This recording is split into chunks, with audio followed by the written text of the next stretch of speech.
교육표를 같이 한번 읽겠습니다. 이게 온라인으로 나가긴 하는데 아닙니다. 딴 생각 했었는데 그냥 교육표를 하도록 하겠습니다. 죄송합니다. 한번 읽어주시죠. 그리스도를 자라가는 우리. 오늘 우리에게 주시는 하나님의 말씀은 출애굽기 3장 12절 같이 한번 읽어주세요. 시작. 하나님이 이르시되 내가 반드시 너와 함께 있으리라. 내가 그 백성을 애굽에서 인도하여 낸 후에 너희가 이 산에서 하나님을 섬기리니 이것이 내가 너를 보내 증거하니라. 아멘. 아버님, 이 화면이 제가 여기 좀 올라가도 상관없을까요? 네, 그렇죠. 멀리 잡아도 괜찮을 것 같아요. 제목을 한번 읽어주세요. 시작. 하나님께서 일하시는 여러분 더닝크루그 그 이펙트라는 거 잘 안 들어보셨죠? 들어보시진 않으셨지만 여러분 삶에서 굉장히 많이 경험하신 건데요. 이게 뭐냐면 1999년도에 대학생 65명을 대상으로 이해력 테스트를 했습니다. 이해력 테스트를 쫙 했어요. 그리고 나서 자신의 성적을 예상하는 그 실험입니다. 자신 성적. 어느 정도 성적을 알고 있느냐. 그래서 이거 보면은 이게 자신감과 실제 지식과 경험인데요. 이 사람을 조사를 해보니까 이 멍청이 산의 정상이 있어요. 뭐냐면 잘 모르는 애들이 자신감이 넘치는 거예요. 이해력 테스트를 딱 해보고 너 만약에 이거 과목 수강하면 너 몇 점 맞을 것 같냐? A는 그냥 맞을 것 같은데 모르는 사람일수록 자신감이 넘치는 결과를 나왔어요. 그런데 조사를 해보니까 조금 아는 사람들 있잖아요. 자신감을 가지고 있다가 좀 들어가 보니까 나 아무것도 모르네? 이렇게 절망의 계곡에 있는 사람들이 있어요. 이런 사람들은 다른 애들보다 많이 아는에도 불구하고 난 잘 몰라요. 이렇게 생각한다는 거예요. 실제 자기가 잘 알고 있는지 다른 사람들이 충분히 잘하고 있는지를 판단할 수 있기 위해서는 이 분야에 관해 오히려 지식이 많은 사람들이 제대로 본다는 거죠. 그러면서 생기는 자신감. 그러니까 제일 처음에 느낀 자신감이 있고 나중에 느낀 자신감이 있는데 비슷한 것 같지만 이게 질적으로 다르다. 이런 거죠. 여러분 이거는 이제 우리가 경험적으로 많이 느끼는데 여러분 뭔가 새로운 걸 시작할 때 자신감이 넘치지 않습니까? 할 수 있을 것 같아. 좀 알아보니까 어려운 건 줄 알았더니 금방 할 수 있을 것 같아. 그래가지고 덤벼들죠. 그리고 나면 이 사안이 가지는 난해함 앞에 이 어려움을 겪게 됩니다. 그때쯤 되면 사람들이 이거 너무 어렵다. 내 길이 아닌가 보다. 그러면서 그만두고 또 새로운 거, 또 그만두고 또 새로운 거, 또 그만두고 이런 경우도 있죠. 근데 진짜 자신감은 처음에 느껴지는 어떤 그런 희망 같은 거, 잘할 수 있을 것 같은 마음이 아니라 절망의 계곡을 지나서 어느 정도 알았을 때 느껴지는 자신감이 진짜다. 어떻게 보면 여러분 인생을 가볍게 사는 사람과 좀 깊이 있게 사는 사람의 차이는 가볍게 사는 사람은 진짜 든든한 존재가 자신감을 가지는 경험을 해보지를 못하는 거죠. 더닝크루그 이펙트를 통해서 이런 내용들을 정리할 수 있다고 해요. 모르는 사람이 자신을 높게 평가합니다. 여러분 스스로가 굉장히 괜찮아 보이시면 정말 괜찮은 분일 수 있고 아니면 자기에 대해 잘 모르기 때문에 낙관적인 낙천적인 분일 수 있습니다. 학교에 가면요 어느 학년이 발표를 제일 잘할 것 같아요? 초등학교 1학년 애들은 발표를 엄청 잘해요. 장난이 아니에요. 손을 들고 난리가 나요. 안 시킨다고 막 뭐라고. 그래서 다 아는 것 같은데 시켜보면 제가요 할아버지가 오셨었는데 이러면서 뭐 이상한 소리 하는 애들 있어요. 거짓말하는 게 진짜 그렇다니까. 왜 그 얘기를 하는 거예요? 웃으면서 앉아요. 전혀 자신감도 없죠. 알고 모르고를 상관이 없어요. 자기가 안다고 생각하니까. 애들이 나이가 들면 들수록 말을 잘 못합니다. 사춘기 때 되면 이 절망의 계곡이야. 하고 싶은 말이 하나도 없어. 인생이 다 틀린 것 같고. 모르는 사람일수록 자신의 부족을 모른다. 모르는 사람은 다른 사람도 제대로 평가하죠. 근데 여러분 이 무식한 사람들이 다른 사람에 대해 평가 잘해요. 저 사람 잘하고 저 사람 못하고 실제 능력이 축적된 후에 비로소 자신과 주변의 능력을 제대로 평가할 수 있다. 여러분 어떤 일이든지 그 일의 난해함을 지나가 본 사람이 아니고서는 잘 모르는 분이 있어요. 여러분 뭐를 도전하셨다가 조금 난해해가지고 포기하신 게 있다면 아직 그 일을 모르시는 거예요. 근데 너무 빨리 나하고 적성이 안 맞아 이렇게 결정하실 필요는 없습니다. 저는 그 처음에 자신감으로 다가오다가 어려우면 이제 포기하는 거 이런 것들이 우리에게 굉장히 많잖아요. 이제 여우가 포도가 싫거나 생각하고 먹기를 포기하는 것처럼 우리한테 많은데 우리는 이제 화요 신앙교육입니다. 여러분의 믿음에 관해서 좀 얘기해보고 싶어요. 여러분 가운데 어떤 믿음의 즐거움으로 믿음에 입문하신 분도 있고 아니면 어렸을 때부터 신앙생활을 해왔기 때문에 사실 특별히 믿음의 즐거움이 잘 기억이 안 나시는 분들도 있을 수 있어요. 근데 많은 분들이 믿음으로 이렇게 거듭나려고 하다가 시험에 들어서 꼬꾸라지면 믿음에 대해 굉장히 회의적이 돼요. 아까 같이 멍청이의 정상에 금방 올랐다가 수련회 같은 데 불받았다. 뭐 어때요? 금방 올랐다가 이 믿음의 난해함이 그 다가오는 그 시간에 견디지 못하고 믿음으로부터 돌아서거나 회의적인 신앙을 가지신 분들이 참 많죠. 그러면서 난 교회를 다녔기 때문에 믿음에 대해 알기 때문에 쉽게 판단하는 거예요. 나도 기도해봤어. 나도 교회 다녀봤어. 나도 열심히 할 때가 있었어. 그러면서 다른 사람도 쉽게 판단하고 나도 쉽게 판단하고 그렇게 되는 경우가 있죠. 근데 여러분 정말 우리가 내 신앙생활에 대해서 진지하게 평가할 수 있으려면 믿음의 절망을 지나가 본 경험이 있어야 됩니다. 우리 땅 밟기 했던 사진 하나 가져왔는데요. 효준이 사진이 아주 크게 잘 나와요. 대학생 친구들, 초등학교 때. 이 친구 별명이 한날의 대학생이라고 유치원 때부터 대학생이라고 불렸던 친구. 진짜 대학생이 되었어요. 여러분 우리 땅 밟기 가기 전에 아이들이 느끼는 것과 갔다 와서 느끼는 거 굉장히 다르겠죠. 우리가 실제로 신앙생활을 어떤 경험을 통해 점검할 수 있나? 하나님은 우리에게 어떻게 일하시기 원하십니다. 그런 얘기들을 모세의 생애를 통해 같이 한번 나눠보려고 합니다. 출애굽기 2장 11절에서 12절에 보면 모세가 했던 행동이 나오는데요. 같이 한번 읽어주시죠. 시작. 모세가 장성한 후에 한 번은 자기 형제들에게 나가서 그들의 고되게 노동한 것을 보더니 어떤 애굽 사람이 한 히브리 사람 곧 자기 형제를 치는 것을 본지라. 좌우를 살펴 사람이 없음을 보고 그 애굽 사람을 쳐 죽여 모래 속에 멈춥니다. 여러분께서 큐티를 하셨다는 걸 제가 전제하기 때문에 자세히 설명하진 않겠습니다. 모세가 어쨌든 히브리 사람인데 애굽의 그 왕가에서 길러졌어요. 그럼에도 불구하고 히브리 사람을 자기 형제로 보고 있습니다. 자기 형제라고 생각했어요. 그 왕족임에도 불구하고 자기 형제를 보고 싶어서 그 사람들에게 나가서 고되게 노동하는 것을 일부러 보는 거죠. 이제 모세가 어느 정도 나이가 있었을 테니까 이 사람의 의식 가운데는 자기 형제에 대한 어떤 그 부채감 같은 게 있었던 것 같아요. 자기는 이제 애굽의 왕자로 자라고 형제는 고통을 당하니까 일부러 고된 노동을 하는 것을 보러 간 거죠. 이 가운데서는 자기가 해야 되는 역할, 의무, 당위 같은 것이 작용했을 것 같아요. 그런데 그때 굉장히 분노하게 된 장면을 보게 됩니다. 어떤 애굽 사람이 히브리 사람을 때리는 것을 본 거예요. 그리고 모세는 자기 형제를 치기 때문에 좌우를 살펴 사람이 없는 걸 보고 애굽 사람을 쳐 죽여서 모세를 감추고요. 그 성경의 이야기는 그 다음 이야기는 유사한 상황이 이어집니다.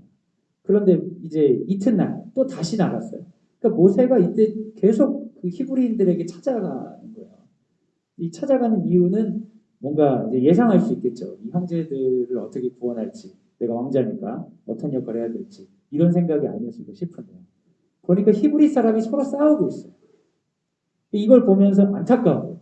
애굽 사람이 히브리 사람을 때리는 걸 보고 분노하는 자기의 어떤 민족주의적 그런 분노가 있는데 같은 동포끼리 싸우니까 아주 화가 나는 거죠. 그래가지고 너네 그러면 안 된다 하고 이야기했어요. 그런데 이들로부터 예상하지 못한 얘기를 듣게 되는 거죠. 누가 너를 우리의 일을 다스리는 자와 재판관으로 삼았느냐? 내가 애굽 사람을 죽인 것처럼 나도 죽이려는. 히브리 사람을 모세는 어떻게 여겼어요? 성경에서 보면 자기 형제처럼 여겼어요.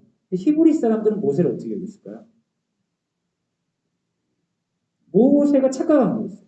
뭐냐면 자기는 능력이 있고 자기는 선하고 자기는 형제들을 돌볼 마음이 있기 때문에 형제라고 생각하고 심지어 어떻게 보면 배신하는 일이죠. 애굽 사람 죽이기까지 하고 애굽 히브리 사람들끼리 싸우는 걸 이제 이렇게 중재까지 하려고 했는데 히브리인들은 정작 모세를 어떻게 보았을까요?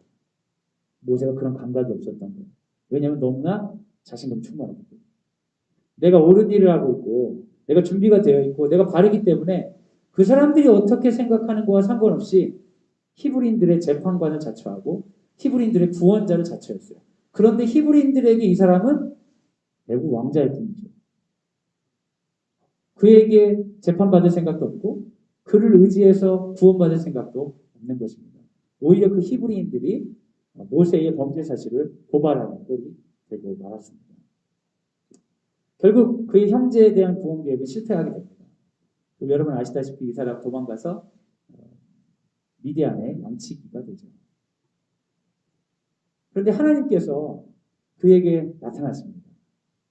하나님께서 나타나시는데 양을 치러 가는 중에 호렙산에 이르죠. 시내산에 이르게 되는데 거기서 떨기나무를 보게 되고 떨기나무가 불에 붙었지만 타지 않는 것을 보고 신발을 벗어라 하면서 하나님과 대화가 시작되죠. 하나님께서 말씀을 하십니다. 출애굽기 3장 10절 11절 같이 한번 읽어주세요. 시작. 이제 내가 너를 바로에게 보내어 너에게 내 백성 이스라엘 자손을 애굽에서 인도하여 내게 하리라. 모세가 하나님께 아뢰되 내가 누구이기에 바로에게 가며 이스라엘 자손을 애굽에서 인도하여 내리리까. 하나님께서 말씀하시기를 내가 너를 보내어서 구원할 것이다 라고 이야기하셨습니다. 근데 모세는 뭐라고 얘기하냐면 내가 누구기에 구원을 할 수 있습니까? 라고 대답하죠. 아까 여러분 더닝크루거 이펙트에서 본 것처럼 처음에 모세는 굉장히 자신감이 있었어요. 내가 구원할 수 있을 거라 생각해요. 근데 지금은 이게 툭 떨어졌어요.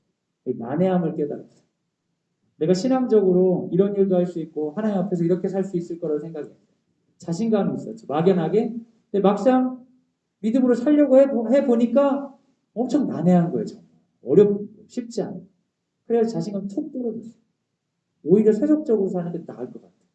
이런 마음이 있는데 하나님께서 그에게 콜링을 하십니다. 자신감이 있을 때 그때 좀 도와주시지.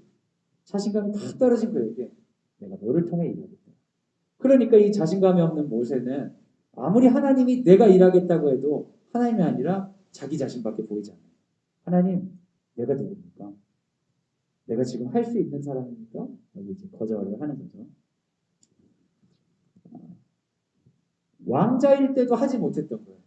미디안의 양치기가 할 수 있을까? 모세가 아무리 생각해도 어려운 일이죠. 하나님께서 그래서 확신을 주십니다. 같이 한번 읽어주세요. 시작. 하나님이 이르시되 내가 반드시 너와 함께 있으리라. 내가 그 백성을 애굽에서 인도하여 낸 후에 너희가 이 산에서 하나님을 섬기리니 이것이 내가 너를 보낸 증거니라. 모세는 물어봅니다. 내가 누굽니까 주님? 도대체 내가 누굽니까? 하나님 나는 뭡니까? 물어보는데 하나님이 그것에 대해 대답하지 않으세요. 별로 관심 없으십니다. 하나님은 내가 함께 하겠다. 모세와 하나님의 대결이 시작된 거예요. 누가 주인이냐? 모세가 주인이 될 것이냐? 하나님이 주인이 될 것이냐? 대결이 시작된 거예요. 내가 누구인데 갑니까? 내가 함께 하겠다. 평행선을 긋는 이야기들이 있는 거죠. 출애굽기 4장 1절. 모세는 할 말이 더 있습니다. 같이 한번 읽어주세요. 시작. 모세가 대답하여 이르되 그러나 그들이 나를 믿지 아니하며 내 말을 듣지 아니하고 이르기를 여호와께서 내게 낫지 아니하셨다 하리라. 근데 모세는 경험이 있어요. 뭐냐면 자기 자신이 신분이 좋았을 때도 실패했잖아요. 그것뿐만 아니라 내가 어쨌든 여기를 간다고 해도 그 인간들은 안 된다는 거예요. 그 사람들과의 경험이 어땠는지 하나님 아세요? 내가 그들이 형제라고 여기고 왕자임에도 불구하고 그들 곁에 가서 부당한 처사를 당하지 않게 하려고 막아주고 서로 중재해 주려고 했지만 그들은 나에게 어떻게 했습니까? 하나님, 그 사람들에게 못 갑니다. 여러 가지 생각을 해보니까 나도 문제지만 다시 그 일을 못 하겠네요. 믿음을 가지고 내가 했을 때 실패한 나 자신도 싫지만 믿음을 가지고 했을 때 나에게 비참함을 느끼게 했던 주위 사람들, 그 사람들과 같이 뭔가 한다고 교회하고 뭘 한다고 이런 경험들을 생각할 수 없는 거죠. 하나님, 저 사람들 때문에 못합니다. 모세는 그 사람들에 대한 불신이 하나님보다 더 컸습니다. 하나님께서 그래서 모세에게 방법을 주시죠. 출애굽기 4장 8절 같이 읽겠습니다. 시작. 여호와께서 이르시되 만일 그들이 너를 믿지 아니하며 그 처음 표적의 표징을 받지 아니하여도 낮은 표적의 표징은 믿으리라. 그래서 하나님이 모세에게 두 가지 표징을 주시죠. 지팡이를 뱀대기에다가 다시 잡으면 지팡이 됩니다. 이게 그 고대 마술사들이 하는 그 표징을 주시죠. 그 손에서 질병이 생겼다가 없어지는 그 표징을 보여주시고 이것도 말을 안 들으면 나의 광고를 피로 만들겠다 이렇게 약속을 해주시는 거예요. 그러면서 얘기하죠. 당연히 너를 안 믿겠지. 너를 안 믿는 건 당연한 거야. 그들이 너를 믿지 아니하는 건 문제가 되지 않아. 그래도 나는 믿을 거야. 근데 모세는 그게 중요한 게 아니에요. 하나님, 내가 갔을 때 그 사람들이 나에게 어떻게 하고 내가 어떤 감정을 느끼고 그걸 어떻게 또 경험해요. 그 사람들이 하나님 시키는 대로 한다고 해도 똑같이 대할 테니까 걔네들은 안 된다니까요. 근데 하나님은 오히려 모세를 위로하기보다는 그 말을 받아주는 거예요. 너 안 믿을 거야 걔네들이. 당연히 안 믿을 거야. 그런데 지금 너는 너를 믿게 하는 게 중요한 이슈가 아니라 나를 믿게 하는 거야. 근데 나를 믿을 거야. 그래서 네가 가는 거야.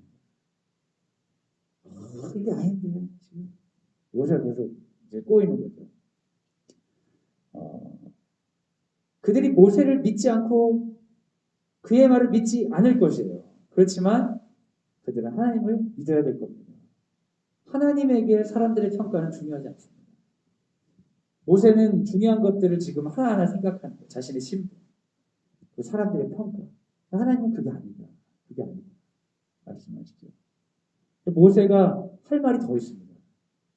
출애굽기 4장 10절 같이 한번 읽어주세요. 시작. 모세가 여호와께 아뢰되 오 주여 나는 본래 말을 잘하지 못하는 자니이다. 주께서 주의 종에게 명령하신 후에도 역시 그러하니 나는 입이 뻣뻣하고 혀가 둔한 자니이다. 주님, 제가 얘기를 안 하려고 하는데 사실 능력도 없습니다. 제가 신분이 왕자였을 때도 실패했고요. 사람들로부터 인정받을 때도 실패했는데 능력도 없습니다. 라고 이야기하죠. 근데 하나님에게 개인적인 유무능함이 여러분 중요하잖아요. 하나님에게 그게 중요하잖아요. 하나님이 어디서 말씀하시는 겁니다. 출애굽기 4장 11절 12절 같이 읽어주세요. 시작. 여호와께서 그에게 이르시되 누가 사람의 입을 지었느냐 누가 말 못하는 자나 못 듣는 자나 눈 밝을 자나 맹인이 되게 하였느냐 나 여호와가 아니냐 이제 가라 내가 내 입과 함께 있어서 할 말을 가르치리라. 네 능력이 중요하지 않아. 왜냐하면 네 입에 나의 입을 넣어줄 것이기 때문에. 믿음의 싸움이 느껴지세요? 나를 철저하게 믿고 있는 모세와 하나님을 믿으라는 하나님 사이의 갈등이 점점 크게 다다르고 있죠. 이때까지 오니까 모세가 할 말이 없어요. 근데 사실 모세 입장에서는 하나님이 너무 자기를 이해해주지 않는 것으로 여겨지죠. 하나님 그게 아니라 제 입장을 좀, 제 신분을 좀, 제 능력을 좀, 사람들이 보는 그 시선을 좀 생각 좀 해주시라고요 하나님. 그러면서 이제 마지막으로 필사의 기도입니다. 마지막 말이죠. 같이 읽어주세요. 시작. 모세가 이르되 오 주여 보낼 만한 자를 보내주소서. 사실은 여러분 이 이야기에서 중요한 건 이거예요. 말을 못하고 잘하고 신분이 내가 노인이고 이런 게 아니라 누가 재판관이냐, 누가 판단하는 사람이냐, 누가 결정하는 사람이냐라는 이슈입니다. 모세는 사실 처음부터 결정을 하고 있었어요. 주님, 저는 보낼 만한 자가 아닙니다. 이것에 관해서는 당신이 결정하는 게 아니라 내가 결정하는 거예요. 이미 나는 결정이 되었습니다. 나는 보낼 만한 자가 아닙니다. 그러니까 어떻게 얘기해도 방어할 준비가 다 돼 있어요. 여기서 모세는 하나님이 자신의 주인인지 아닌지를 결정해야 되는 때가 오고 만 거죠. 하나님이 어떻게 하실까요? 여러분, 하나님에게 익숙하지 않은 장면이 여기서 나오게 되는 거죠. 하나님 화를 내십니다. 출애굽기 4장 14절 같이 한번 읽어주세요. 시작. 여호와께서 모세를 향하여 노하여 이르시되 내 사람 내 형 아론이 있지 아니하니 그가 말 잘하는 것을 내가 아노라. 그가 너를 만나러 나오나니 그가 너를 볼 때에 그의 마음에 기쁨이 있을 것이라. 하나님께 화를 내면서 그냥 가. 아론 붙여줄 테니까 가. 딴소리 하지 마. 그리고 나서 모세의 말이 없어. 아마도 이제 화난 것 때문에 너무 놀라가지고 있을까? 사랑하는 여러분, 우리가 믿음의 시험이 될 때가 있습니다. 여러분도 나름대로 주님 안에서 잘 살려고 하시는 분들일 확률이 높죠. 그러니까 이렇게 드림학교 이런 이제 과도하게 아이를 기독학교로 보낼 정도로 신앙적 색채가 강하신 분들이 확률이 높은데 아니시라면 잘못 오신 거고 어쨌든 그런 분들일 확률이 높은데 이런 분들의 특징은 굉장히 잘 살려고요. 하나님 앞에서 사람들 앞에서 잘 살려고. 그런데 사실 인간이 연약하기 때문에 우리가 의도한 대로 잘 살 수가 없어요. 잘 살려는 태도를 내가 가질 수는 있지만 잘 사는 결과를 내가 통제할 수는 없습니다. 그렇게 통제할 수 있으면 얼마나 좋겠어요. 그러다 보니까 어떤 문제가 있냐면 어떤 사람은 자기 삶을 잘 살려고 크게 통제하지 않고 사는 사람이 있어요. 막 사는 것처럼 보입니다. 물론 뭐 그 사람이 물어보면 막 산다고는 안 하겠지만 그리고 나는 믿음도 있고 그러니까 굉장히 내 삶을 통제하고 잘 살려고 노력을 해요. 그런데 결과는 사실 우리가 예상한 것처럼 통제되어 있지는 않아요. 어떤 사고가 갑자기 일어날 수 있고 어떤 사람이 부당하거나 불의해 보이지만 큰 이득을 볼 수도 있지 않습니까? 근데 이런 내가 굉장히 통제적인 삶을 사는 사람이 내가 통제적인 삶을 살면 사람들이 어떤 생각을 하냐면 내부가 통제적이니까 외부도 통제적인 결과들이 있기를 기대하거든요. 근데 그렇지 않으면 이 불일치에서 오는 억울함이 있습니다. 신앙 좋으신 분들이 억울한 분들이 많아요. 상처가 많아. 억울함을 어떻게 푸냐면 남을 괴롭히는 형태로 풀어요. 야, 내가 얼마나 통제적으로 사는데 너는 왜 그렇게 사냐? 남을 막 정죄하고 남을 통제하는 거야. 그래서 결과를 바깥에서 봐야 되는 결과를 세상을 통제할 수 없으니까 주변 사람들을 잡는 형태로 드러나는 경우가 많거든요. 그래서 믿음이 너무 좋은 분들 주변에 가면 그렇게 괴롭힘을 많이 당해요. 원래 믿음이 좋으면 사랑이 많아야 되는데 이 믿음이 약간 잘못된 거예요. 결과를 기대하는 믿음을 되면 사랑이 많아지는 게 아니라 통제가 강해요. 억울해가지고. 그러면 사실 그 사람은 믿음을 가졌다고 생각하고 스스로 믿고 스스로 믿음 안에 자기 자신을 막 이렇게 쪼으면서 살고 있지만 결국에는 누가 재판관이 되어 있는 거예요. 자기 자신이 주인이 되는 거예요. 하나님이 주인이 아니라 내가 주인이 돼요. 그래서 내가 뭔가를 정하고 정한 대로 되지 않는 세상에 대해 불안함을 느끼고 내가 정한 것을 실현하기 위해서 바꿀 수 있을 것만 같은 주변 사람들을 괴롭히기 시작해요. 그런데 여러분 이거 굉장히 비신앙적인 태도예요. 왜냐하면 신앙은 하나님을 믿는 거거든요. 여러분 하나님이 통제가 됩니까? 하나님을 나의 주인으로 섬긴다는 게 어떤 통제 가능한 법칙이 내 안에 들어오는 거예요? 아니면 전혀 통제할 수 없는 분이 내 안에 들어오는 거예요? 우리가 신앙을 갖는다는 게 자유라고 얘기하는 것은 내가 예상하거나 통제할 수 있는 법칙들을 취하는 것이 아니라 오히려 그 모든 통제하고자 하는 욕구들을 그분에게 올려드린다는 거예요. 모세에게 자유가 없어요. 왜냐하면 이미 자신이 재판관이기 때문에 내가 다 결정해놨기 때문에 내가 이번에 내 형제들 한번 구원해 봐야겠다. 자기가 가는 거예요. 하나님께 묻지 않고. 그리고 잘 안 됐어. 나는 안 돼. 자기가 결정하는 거예요. 하나님 하라고 하는데 주인이 누구냐? 모세 자신이기 때문에 이 삶 가운데서는 신앙적인 몸부림 너무나 가만히 많이 있지만 그럼에도 불구하고 역수단은 없는. 여러분 믿음이 좋다는 것을 오해하면 내 안에 많은 것들을 통제하고 사는 것으로 바꿀 수 있습니다. 그러다 보면 여러분 애들 잡아요. 여러분 너무 애들 잡지 마세요. 세상이 맘대로 안 된다고 애들을 맘대로 하시려고 하면 어떡합니까? 걔네들도 세상의 일부인데 당연히 여러분 마음대로 안 되는 게 마찬가지죠. 하나님이 모세에게 말씀하시는 건 뭐예요? 내가 너의 주인이 되겠다. 나의 일을 너를 통해 하겠다. 그러면 그때부터는 나의 지도는 어떻게 되는 거예요? 버려지는 거예요. 그게 자유이죠. 자유는 여러분 뭡니까? 내가 계획했던 것들이 실현되는 원하는 것이 이루어지는 것이 자유인가요? 영적인 자유가 그런 것일까요? 그렇지 않습니다. 영적인 자유는 내가 통제하고 살아야 되는 삶으로부터의 자유예요. 역으로 얘기하면 하나님께서 어려운 문제를 다 가져가시고 난 하나님께 주어진 것만 할 수 있는 자유가 있는 거죠. 그래서 우리에게 요구하시는 것은 순종과 사랑이 되는 것입니다. 모세가 이 얘기를 듣고 이제 항변하지 않아요. 여러분 여기 나오지 않았지만 행간에는 결정해야 되는 순간이 있어요. 이 신발은 벗었잖아요. 신발은 벗었어요. 이게 이제 어쨌든 신앙 안에 들어오는 거죠. 여러분들 신발은 다 벗으신 상태라고 할 수 있죠. 여기 앉아 계시죠. 그리고 이 신앙생활 하다가 어떤 여러분이 통제하고자 하는 상황들이 통제로부터 벗어나는 경험들을 하셨을 수 있어요. 하나님 이건 안 됩니다. 절대 이건 안 됩니다. 뭐 그런다고 안 되나? 안 좋은 일들도 막 생기기도 하고. 내가 예상하지 못한 일들 가운데 내가 서 있어요. 그럼에도 불구하고 하나님이 말씀하시는 거예요. 내가 생각하고 내가 계획하고 한 거랑 많이 틀어져 있음에도 불구하고 내가 하겠다. 내가 너의 삶을 하겠다. 심지어 하나님 화도 내셔요. 내가 하나님이다. 내가 스스로 있는 자다. 내가 너의 삶 가운데 주인이 되겠다.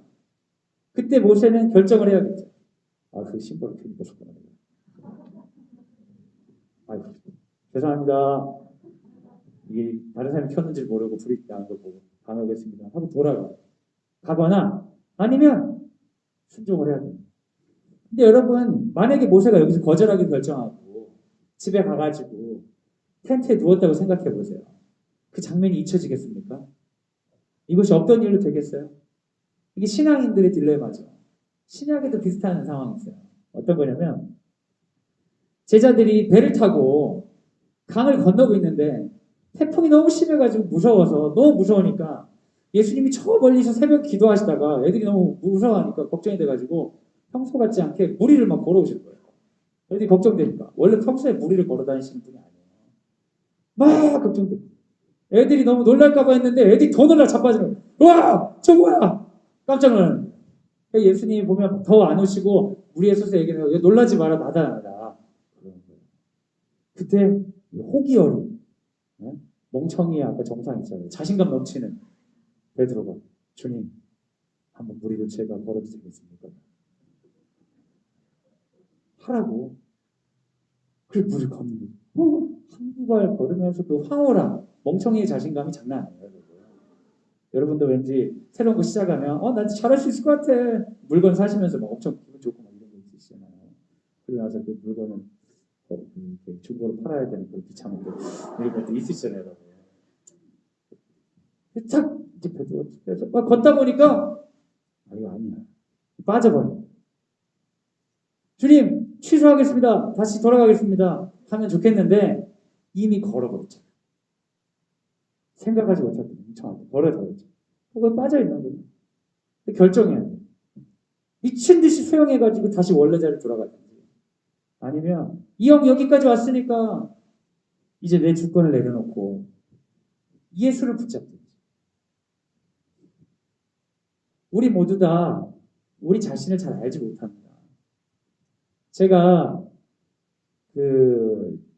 저의 10년 후에 제 자신이 어떻게 변할지 모르겠어요. 경험해보지 않았기 때문에.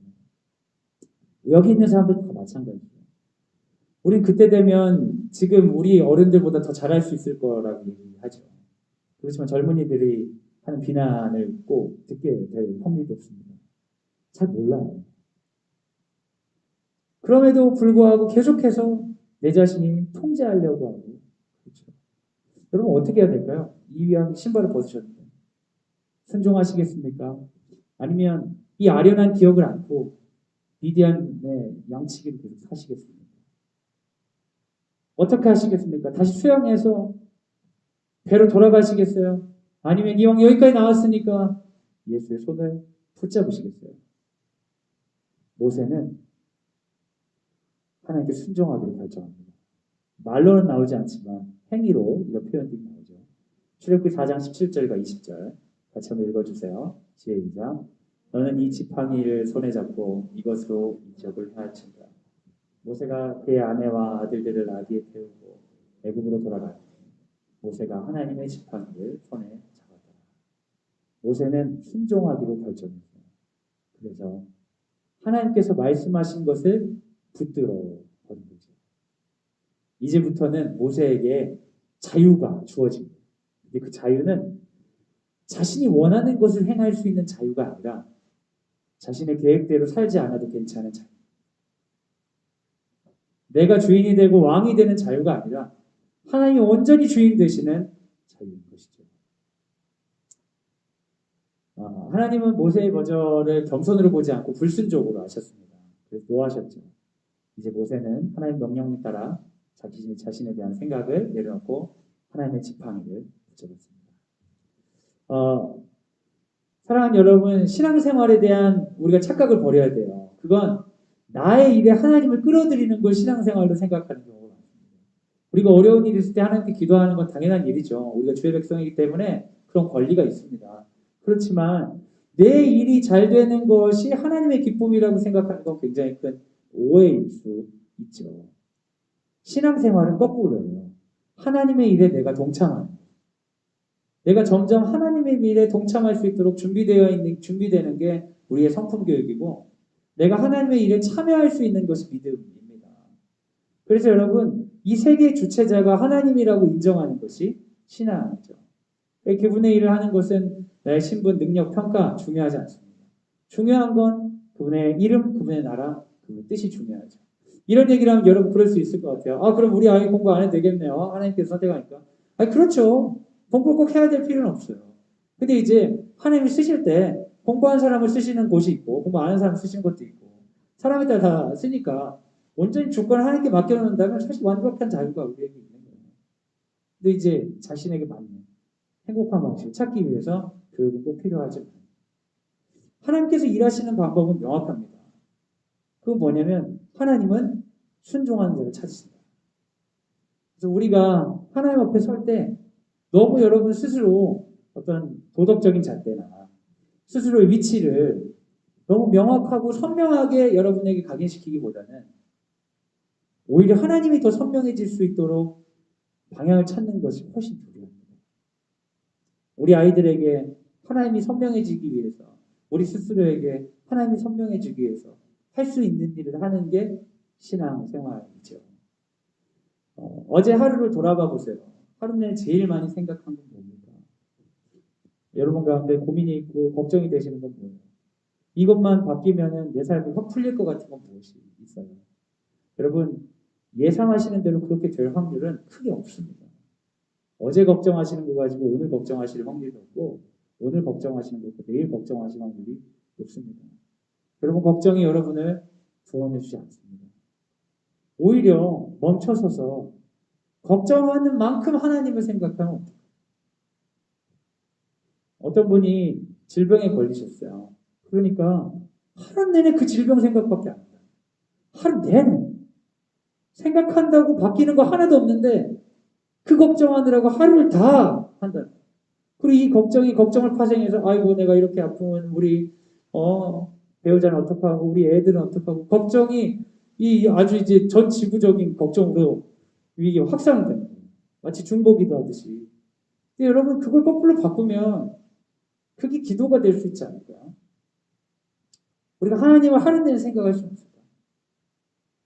그리고 하나님에 대한 생각이 우리 식구들에게도 번져가고 커져가서 그게 중보기도가 될 수 있지 않을까요?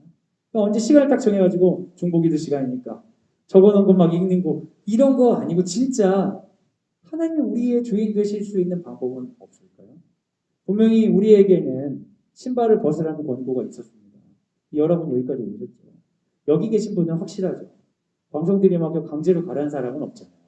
교회는 억지로 다니신 분들 있잖아요. 여기까지 오셔가지고 여러분 주춤할 게 아니라 이제 하나님의 일에 동참하셔야 되지 않겠습니까? 이렇게 생각을 하고 주변을 돌아보면 달라지는 것들이 있어요.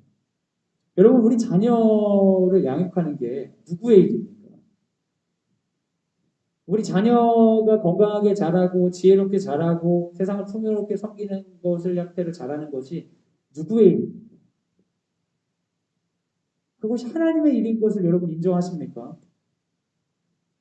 하나님께서 우리 자녀가 잘 성장하길 원하신다는 걸 여러분 인정하세요? 그래서 우리가 그분의 일을 돕고 있다는 것을 인정하십니까? 그렇다면 자녀 양육에 있어서 어떻게 해야겠어요? 반드시 기도해야 돼요. 그분의 일이기 때문에. 모세가 애국을 향해 가서 그 일을 하지만 모세는 모세의 일이 아니기 때문에 끊임없이 기도해야 됩니다. 그리고 모세가 그곳으로 가는데 모세 플랜이 있었어요? 없었어요? 없었잖아요. 그러니까 매 순간 기도해야 되는 거예요. 하나님 어떻게 해야 됩니까? 하나님 일이잖아요. 그런데 우리는 생각보다 꽤 많은 플랜을 우리 자녀들에게 가지고 있지는 않은가요? 물론 부모로서 우리에게 주시는 것들을 흘러보내는 건 맞지만 정말 우리 아이가 우리의 계획대로 자라는 것이 하나님의 뜻일까요? 우리 계획을 가지고 여러분 기도하고 계십니까? 우리 아이들이 하나님의 것인 것을 인정하십니까? 때로는 잘나 보여도 때로는 못나 보여도 그것이 상관없을 정도로 우리 자녀 양육에 있어서 자유가 임하려면 기도해야 됩니다. 끊임없이 인정해야죠. 이것이 하나님의 일인 걸 인정해야죠. 사랑하는 여러분, 하나님께서 우리에게 노력하라고 얘기하지 않으시죠. 성취하라고 얘기하지 않으시죠. 자신 없는 자리라고 해서 하나님이 네가 노력해야지 이룰 수 있다고 말씀하지 않으시죠. 오히려 뭐라고 얘기하세요? 끊임없이 함께하겠다. 함께하겠다. 함께하겠다. 내가 함께하겠다. 여러분 그 하나님이 너무나 선명한 사람들이 부를 수 있는 노래가 시편에 있는 노래가 아니겠습니까? 같이 한번 읽겠습니다. 시작. 내가 사망의 음침한 골짜기로 다닐지라도 해를 두려워하지 않을 것은 주께서 나와 함께 하시니라. 주의 지팡이와 막대기가 나를 안위하시나이다. 사랑하는 여러분, 제가 오늘 이렇게 말씀을 전하기 직전까지 학교에서 애들 수행평가할 때 점수 주다가 왔어요. 너무가 많더라고요. 학교 일이 많아. 이것도 해야 되고 저것도 해야 되고 시간이 없어서 막 하고 오다가 정신없이 예배 드려야지 이러고 제가 막 뛰쳐왔어요. 그래서 제가 여기 앉아가지고 잠깐 기도하는데 제가 계속 무슨 생각이냐면 이거 하고 그 다음에 이거 하고 애들하고 얘기하고 그 다음에 뭐 준비하고 제가 계속 하나님 앞에서 하나님께 제 인생 브리핑하고 있는 거예요. 하나님 이름을 부르는 거 하나님 그리고 나서 이거 한 다음에 몇 시까지 막 계속 이러고 있는 거예요 제가. 그래서 하나님이 제 마음에 물으시는 것 같아요. 너는 뭐 하려고 학교 다니냐? 뭐 하려고 학교 다니냐? 그래서 하나님 제가 이것도 하고 저것도 하려고 학교를 다니죠. 그런데 하나님 제 마음에 그런 마음을 주시더라고요. 아니, 내가 널 목사로 세운 건 사랑하라고 세운 거지 그런 일하라고 세운 게 아닌데 사랑하는 김에 그 일을 하는 거지 왜 그 일을 하느라고 지금 옆에 있는 사람은 보지도 않냐 여기 사람들이 나의 백성 왔는데 그런 마음 주셔서 깜짝 놀라가지고 제가 고개를 들어서 한 바퀴 이렇게 쭉 돌아봤어요. 그랬더니 이렇게 귀한 분들이 예배를 드리고 사모하러 왔는데 목사가 사람 마치 없는 것처럼 다 투명인간 취급하고 혼자 앉아가지고 열심히 뭐라고? 열심히 뭐하고 제가 그러고 있었다는 제 모습이 보이더라고요. 내가 완전히 내일 하려고 여기 왔구나. 김정준이라는 학교 취직한 교목이 자기 일하는 곳으로 설교하고 자기 일하는 곳을 상담하고 있구나. 이거 큰일 나겠다. 그런 생각이 들더라고요. 큰일 나는 거는 뭐가 큰일 나면 일도 일이지만 너무 힘이 들 거예요, 제가. 근데 이게 하나님의 일이구나. 그걸 깨닫는 순간 하나님이 힘든 거 많이 가져가시는 거예요. 왜냐하면 내일은 내가 평가받아야 되니까. 내가 신분을 지켜야 되고 내가 상대부터 평가를 받고 내가 능력을 지켜나가야 되니까 항상 초조하고 문제가 있고 결과가 다 나로부터 있는 것 같지만 이게 하나님의 일이라면 우리에게 할 일은 순종하고 사랑하는 일이에요. 사랑하는 여러분, 믿음이 우리에게 자유를 줍니다. 그 자유가 조금은 불안해 보이고 혼란스러워 보일 수 있으나 하나님이 영원하신 분이기 때문에 혼란스럽지 않습니다. 담대하게 나아갈 수 있습니다. 기도를 시작하세요. 모든 일에 기도를 시작하세요. 모든 순간에 하나님을 초청하세요. 우리 아이들을 볼 때 하나님을 초청하세요. 하나님의 이름을 부르세요. 무슨 일 있을 때. 이제 화났을 때, 놀랐을 때, 오마이갓 이런 식으로 말고, 주여 뭐 이런 거 말고, 저주할 때 하나님 이름 부르지 말고 하나님을 진지하게 초청하세요. 그래서 순간순간 기억하시는 거예요. 내가 신발을 벗었지. 내가 하나님 앞에서 있는 거지. 어떻게 해야 되지? 어떻게 생각하고 어떤 감정을 느끼고 어떤 행동을 해야 되지? 하나님 가르쳐 주세요. 순간순간 멈추세요. 성령께서 인도하십니다. 분명히 인도하십니다. 제가 어떤 무슨 그런 포함된 얘기를 하려는 게 아닙니다. 여러분 그렇게 주님께 주권을 인도하면 할수록 삶에 고통이 없어진다고 말씀드릴 수는 없지만 우리에게 예상하지 못한 놀라운 자유가 스며드는 걸 느끼실 수 있을 겁니다. 그래서 이게 하나님 나라구나. 그래서 하나님 나라가 좋아지실 거예요. 천국에 가고 싶다는 소망이 그 들뜸이 여러분 삶 가운데 일어날 수 있어요. 여러분 하나님을 믿으십시오. 지금 같이 한번 기도하겠습니다. 우리 같이 기도할 때 우리가 생각했던 방식들과 예상했던 어떤 자신감, 판단했던 것들을 하나님께 좀 올려드릴 수 있는 시간이면 좋겠습니다. 난 이건 잘하고 이건 못하고 내 입장은 어떻고 사람들은 나를 어떻게 생각하고 이런 말이 틀린 말이 아닐 거예요. 여러분이 판단을 잘못한 건 아닐 수 있습니다. 근데 판단을 잘못한 건 아니지만 그 판단이 가장 중요한 것은 우리가 주의 백성이 되기로 결정했을 때 가장 중요한 것은 하나님의 판단입니다. 하나님이 우리를 어떻게 보시는지 하나님이 날 쓰시겠다고 하면 쓰실 수 있습니다. 하나님이 아니라고 하면 멈춰서야 하는 것입니다. 우리 이 시간 기도할 때 주님 모세를 만나주셨던 것처럼 우리 기도 가운데 찾아오셔서 우리가 가지고 있던 생각들을 부수어 주시고 우리가 예상하지 못한 놀라운 자유 가운데 성령의 능력 가운데 살아갈 수 있도록 인도하여 주시옵소서. 같이 한번 기도하도록 하겠습니다. 같이 기도하겠습니다. 이 시간 우리 가정을 위해 기도하도록 하겠습니다. 사랑하는 여러분, 우리가 할 수 있는 대로 자녀들에게 최선을 다한다고 하지만 부족함이 많습니다. 연약함이 많습니다. 예상하지 못할 일들이 많습니다. 그때마다 우리가 하나님께 기도로 나아갈 수밖에 없습니다. 이것은 하나님의 일입니다. 하나님께서 우리 아이들의 삶의 결과를 통해 우리를 측정하시겠다고 하시지 않았습니다. 오히려 하나님은 우리의 순종과 불순종을 보십니다. 우리 아이들을 사랑해야 됩니다. 우리에게 사랑을 해야 되는 것이 아니라 하나님의 사랑을 주셔야 합니다.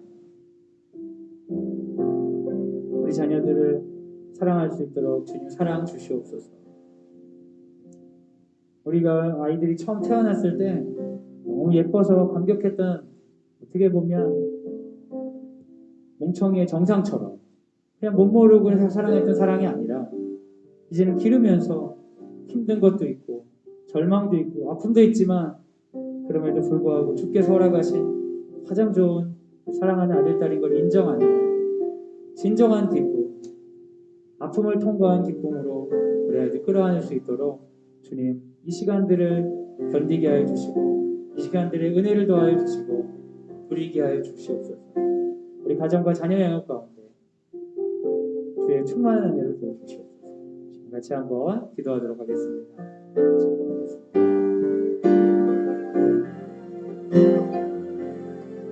이 시간 우리 학교 선생님들을 위해서 기도해 주시기 바랍니다. 사랑하는 여러분, 우리 선생님들이 기독교사로 지원하고 이곳까지 올 때까지는 분명히 하나님 앞에 신발을 벗는 시간들이 있었을 것입니다. 또 순종하는 마음으로 이 자리에 왔을 수 있습니다. 우리가 같이 좀 기도하고 중보하기를 원하는 것은 하나님, 우리 선생님들이 하나님 잊어버리지 않게 하여 주시옵소서. 하나님께서 보내주셔서 왔다는 것을 기억하게 하여 주시고 순간순간 그런 것이 잊어버릴 때마다 우리 어머니들의 기도로 우리 중보로 성령께서 일깨워 주셔서 아침에 묵상할 때 아이들에게 가르칠 때에 성령을 인지하고 인재를 기대하면서 나아가 교사 될 수 있도록 연약하고 부족한 점들 채워주시고 교만하지 않게 하여 주시고 사랑을 덧입혀달라고 우리 교사들을 위해 시간 기도하도록 하겠습니다. 이 시간 우리 학교에서 진행되는 일들을 위해서 기도해 주시기 바랍니다. 코로나가 점점 심해지고 있는 기간 가운데서도 정상적인 학교 생활이 유지되고 있어서 감사합니다. 그렇지만 좀 더 어려워지면 학교 생활에도 어려움이 있을 것 같습니다. 우리 같이 한번 기도해 주시면 좋겠고요. 그리고 학교에서 코로나 기간이기 때문에 하지 못했던 것들을 대체 수업으로 여러 가지 생각하고 있습니다. 우리 땅 밝기도 다른 방식으로 하려고 선생님들이 새로운 곳을 답사하고 계시고요.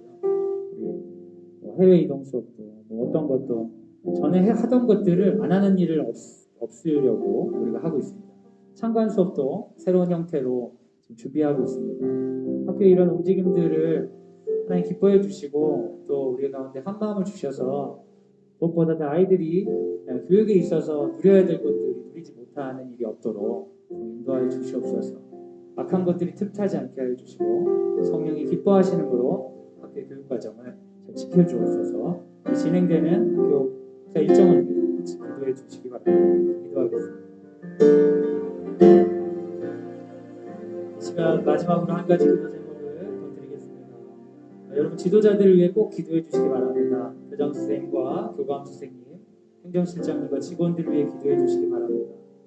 우리가 일일이 나눌 수 없지만 학교 안에 있는 아픔들이 있습니다. 마치 애굽에서 고통받는 것처럼 하나님께서 이 상황을 멈춰주시기를 간절히 기도하는 우리 다양한 지체들의 움직임이 있습니다. 여러분 아시는 것이 있다면 같이 기도해 주시기 바랍니다. 혹시 아는 게 전혀 없다? 그러면 좀 더 아시기 위해서 다른 사람의 아픔에도 귀 기울여 주시기 바랍니다. 우리 공동체 안에 있는 아픔들을 하나님 싸매어 주시옵소서. 리더들을 인도하여 주시옵소서. 또한 우리 이어져서 하는 기독 학부모 교실을 비롯한 우리 학부모님들의 자체적인 모임 가운데서도 함께 주시옵소서. 우리 마지막으로 같이 한번 기도하고 마치겠습니다. 함께 기도하겠습니다. 하나님 감사합니다. 오늘 우리가 이 자리에 모여서 함께 말씀을 나누고 기도할 수 있는 은혜를 주셔서 감사합니다.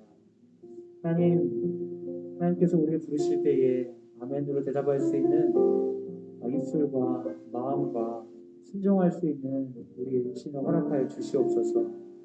우리는 정직하지 못하여서 하나님께서 말씀하시는 것을 네 알겠습니다 하고 듣지 않는 경우가 많습니다. 오히려 우리에게 모세의 정직함을 회복시켜 주시옵소서. 하나님의 말씀 가운데 자기 자신을 드러내게 하여 주시고 하나님과 충분히 대화하게 하여 주시고 그리고 하나님을 주인으로 인정할 수 있는 과정을 겪게 하여 주시옵소서. 의무나 당위 때문이 아니라 하나님의 사랑이 너무나 크기 때문에 이스라엘 백성을 향한 하나님의 사랑이 너무 크기 때문에 그 사랑에 감동하여서 내가 하나님의 지팡이를 짓겠습니다. 자발적으로 결정하고 따를 수 있는 마음 주시옵소서. 우리 가운데 어떤 사람들은 자발적으로 즐겁게 따르지만 어떤 사람들은 즐거움이 없이 따르고 있습니다. 주님, 즐거움을 회복시켜 주시옵소서. 성령님과 교제하는 기쁨을 허락하여 주시옵소서. 말씀하신 하나님 주신 자유가 두려움이 아니라 우리가 예상하지 못한 참 자유임을 알게 하여 주시옵소서. 그래서 하나님이 일하시는 방법에 동의하고 찬성하고 기뻐하며 하나님 저도 그 일하고 싶습니다. 내가 여기 있습니다. 말할 수 있는 믿음의 자존감을 회복시켜 주시고 믿음의 자발성을 우리에게 허락하여 주시옵소서. 우리 자녀들도 그러하게 자라기를 소원합니다. 이제는 예수 그리스도의 은혜와 하나님의 사랑과 성령의 교통하심이 주의 말씀을 듣고 하나님께서 일하시는 방법을 알고 내가 동참하기 소원합니다. 다시마는 사랑하는 광성드림학교 모든 식구들 위해 지금부터 영원까지 함께 하시기를 간절히 축원하옵나이다. 아멘.